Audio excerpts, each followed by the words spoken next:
പിന്നെ നമ്മൾ പ്രധാനപ്പെട്ട ഒരു കാര്യം ഞാൻ പറയുന്നത് വെച്ചാൽ ഫാൻ മാക്സിമം ഒഴിവാക്കുക. കാരണം നമ്മളെപ്പോലെ അവർക്ക് മൂക്കൊണ്ട് ശ്വസിക്കാൻ മൂക്ക് മാത്രമേ ഉള്ളൂ, വായോട് ശ്വസിക്കാൻ പറ്റത്തില്ല. അമൃത ഇൻസ്റ്റിറ്റ്യൂട്ട് ഓഫ് മെഡിക്കൽ സയൻസിൽ പീഡിയാട്രിക് ഗ്യാസ്ട്രോഎൻട്രോളജി വിഭാഗം കൺസൾട്ടന്റും പ്രൊഫസറുമായ ഡോക്ടർ ഭാനുവിക്രമൻ പിള്ളെ. അതുപോലെ ഓരോ പ്രായത്തിലും കുഞ്ഞുങ്ങൾ ചെയ്യേണ്ട ഓരോരോ കാര്യങ്ങളുണ്ട്. ഇപ്പൊ ചിരിക്കുന്നത് മുതൽ ഇരിക്കുന്നത്, കമിഴുന്നത്, അങ്ങനെ പിടിച്ചു നിൽക്കുന്നത്. ഏത് പ്രായത്തിലാണ് ഇത് ചെയ്യേണ്ടത് ഈ ഓരോ പ്രവർത്തികളും? നമ്മൾ കുഞ്ഞ് ജനിക്കുമ്പോൾ ഫസ്റ്റ് നമ്മൾ ഫോക്കസ് ചെയ്യേണ്ടത് കുഞ്ഞ് അധിക സമയം ഉറക്കമായിരിക്കും. ജനിക്കുന്ന കുഞ്ഞുങ്ങൾ ആദ്യ ദിവസങ്ങളിലൊക്കെ നല്ലപോലെ ഉറങ്ങും. ആദ്യത്തെ മാസങ്ങളിൽ ഒരു 22 hours ഒക്കെ ഉറങ്ങുമെന്നാണ് പറഞ്ഞത്. ഉറങ്ങിയാലാണ് കുഞ്ഞുങ്ങൾ വളരുള്ളൂ. ഉറങ്ങുമ്പോഴാണ് ഈ ഗ്രോത്ത് ഹോർമോൺ റിലീസ് ചെയ്യുന്നത്. അപ്പൊ ഉറങ്ങിക്കോട്ടെ. രാത്രിയായിരിക്കും കൂടുതൽ ആക്റ്റീവും കൂടുതൽ പാൽ കുടിക്കുന്നതും. അപ്പൊ അങ്ങനെ പ്രിപ്പയർ ചെയ്തിരിക്കും. കാരണം അധിക കുട്ടികൾ വയറിന്റെ അകത്തും ഒരു 9 മാസം വരെയും പകല് വലിയ ബഹളമൊന്നും ഉണ്ടാവില്ല, രാത്രിയാണ് ആക്ടിവിറ്റി കൂടുതൽ. പുറത്തു വന്നാലും ആദ്യത്തെ 100 ദിവസം വരെ അങ്ങനെ തന്നെ ആയിരിക്കും.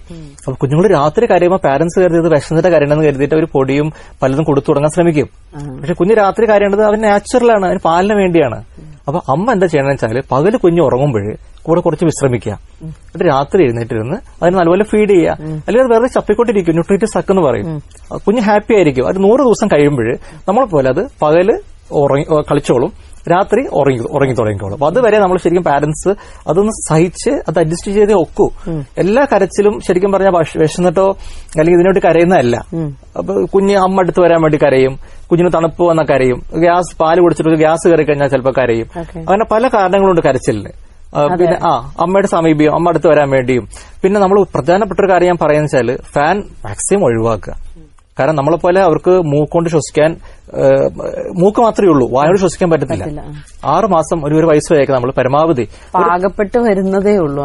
അതെ ആ ശ്വസന രീതി. അപ്പൊ നമ്മൾ എന്താ ചെയ്യണമെന്ന് വെച്ചാൽ ഫാനൊക്കെ ഫുൾ സ്പീഡിൽ ഇട്ട് വെച്ച് കഴിഞ്ഞാൽ അമ്മയ്ക്ക് ചൂടായിരിക്കും, ഫുൾ സ്പീഡിൽ ഫാൻ ഇടും, കുഞ്ഞിന്റെ മൂക്ക് അടഞ്ഞു പോകും. അപ്പൊ അതിന് പാല് കുടിക്കാൻ പറ്റില്ല, വയറ് നിറയില്ല, കരച്ചിലോട് കരച്ചിലായിരിക്കും. അപ്പൊ പരമാവധി കുഞ്ഞിന്റെ ഫാനിന്റെ ചോട്ടിലിരുത്തി പാല് കൊടുക്കാതിരിക്കുക, കാറ്റ് മുഖത്തേക്ക് അടിക്കാതെ ശ്രദ്ധിക്കുക. ഇവന് തണുപ്പ് കിട്ടാൻ വേണ്ടിയല്ല ഫാനിന്റെ ചോട്ടിൽ കിടക്കുന്നത് ഇഷ്ടപ്പെടുന്നത്, അതിന്റെ മൂളിച്ച് കേൾക്കാനോ ആ സൗണ്ട് കേട്ട് കിടക്കാൻ വേണ്ടിയാണ്. അത് ശീലിപ്പിക്കാതിരിക്കാതിരിക്കുക എപ്പോഴും നല്ലത്. ചെറിയ തലയ്ക്ക് ചൂടൊക്കെ ഉണ്ടാകും കുഞ്ഞുങ്ങൾക്ക്, അത് 1.5 വയസ്സ് വരെ തലച്ചോറ് വളർന്നതിന്റെ ചൂടാണത്. അപ്പൊ ആ വേർക്കലും അതൊന്നും കാര്യമാക്കണ്ട. പലരും അതാ വന്ന് പറയണത്, കുഞ്ഞിന് തല വേർക്കുന്നു, അവന് ചൂടെടുത്തിട്ടാണ് ഫാൻ ഇട്ട് കൊടുക്കുന്ന ഡോക്ടറിനെ ചോദിക്കുന്നത്.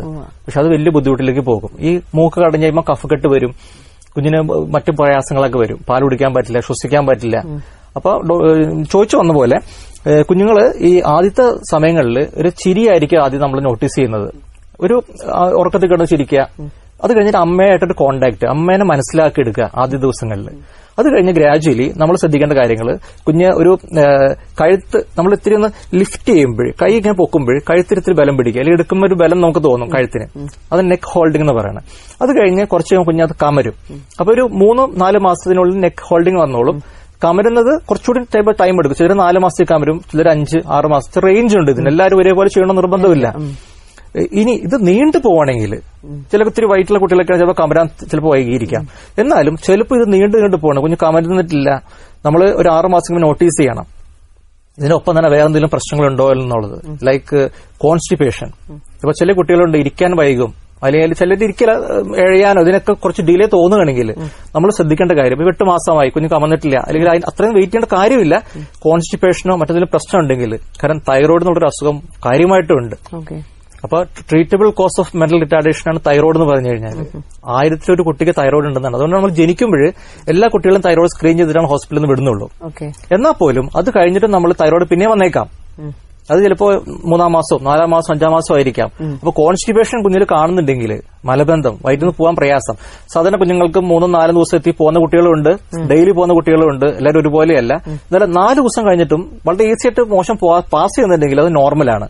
പക്ഷെ 4 ദിവസം കഴിഞ്ഞിട്ടും പാസ് ചെയ്യുന്ന യൂറിൻ സ്റ്റൂള് പാസ് ചെയ്യുന്നില്ല, അല്ലെങ്കിൽ കുറച്ച് വളരെ ബുദ്ധിമുട്ടാണ് പാസ് ചെയ്യുന്നതെങ്കിൽ നമ്മൾ സംശയിക്കണം കുഞ്ഞിന് തൈറോയിഡിന്റെ വല്ല പ്രശ്നങ്ങളുണ്ടോ ഇല്ല എന്നുള്ളത്. അത് നമ്മൾ ചെക്ക് ചെയ്ത് വെക്കും. അതുകൊണ്ട് ഈ ഡിലേ വരാം. ഇപ്പൊ എന്റെ അടുത്തൊരു അമ്മ വന്നത് 8-9 മാസം ആയിട്ടും കുഞ്ഞ് കമന്നിട്ടില്ല ഡോക്ടർ എന്ന് വെച്ചിട്ട് വരുന്നത്. അപ്പൊ ഈ അമ്മയ്ക്ക് മനസ്സിലാവുന്നില്ല, അല്ലെങ്കിൽ ആരും പറഞ്ഞു കൊടുത്തിട്ടില്ല. അധികം പേരും വാക്സിനേഷന് ഗവൺമെന്റ് സെക്ടറിലാണ് പോകുന്നത്, അവിടെ തിരക്കായിരിക്കും. അപ്പൊ ഡോക്ടർക്ക് ഇതെല്ലാം ചോദിക്കാനൊന്നും അവർക്ക് പറ്റുന്ന വരില്ല.